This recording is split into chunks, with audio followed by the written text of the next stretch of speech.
آپ وہ کتاب پڑھیے ڈونلڈ ٹرمپ کی، اس میں the original face of Pakistan میں وہ لکھتے ہیں کہ اگر نواز شریف 3 سال اور حکومت میں رہ جاتے تو ہم پورا پاکستان خرید لیتے. ہم نے پاکستان کے ایٹمی ہتھیاروں کی جاسوسی کے لیے $50 بلین میں تقریباً سودا ہو گیا تھا کہ ان کی حکومت فارغ ہو گئی. اب یہ سب کام جو ہیں یہ تو اس کے کام ہیں اوپر والے کے، کہ کس کو کتنی دیر رکھ کے کیسے ہٹا دیا اور پاکستان کو کیسے بچا لیا.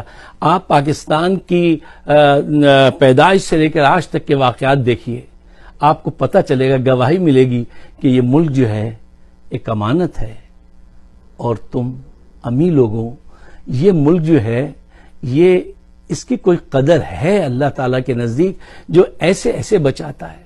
اب آج جس موڑ پہ یہ ملک کھڑا ہے، میں آپ تمام دوستوں سے گزارش کروں گا کہ اس کے لیے کچھ کر گزریے، کم از کم حق کے ساتھ ضرور کھڑے ہو جائیے، بھگوڑوں کے ساتھ مت دیجیے گا.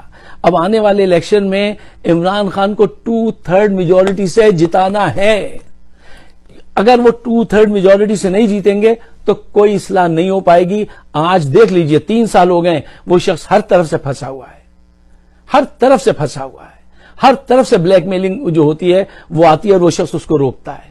اگر ہم سنسیئرلی اس پہ کام کریں اور ان کو ایک دفعہ 2/3 میجورٹی سے جتا لیں تو یقین کیجئے آج پوری دنیا میں جو عزت اب پاکستان نے دوبارہ گین کرنی شروع کی ہے وہ جو ہے اس کو 4 چاند رکھ سکتے ہیں. ہم بہت بڑے ڈینجر سائیکل سے دور ہو سکتے ہیں، پاکستان ترقی کر سکتا ہے. یہ باتیں اگر آپ کے دل میں اترتی ہیں، میری بات آپ صحیح سمجھتے ہیں تو اس پیغام کو شیئر ضرور کیجئے اور ہمارا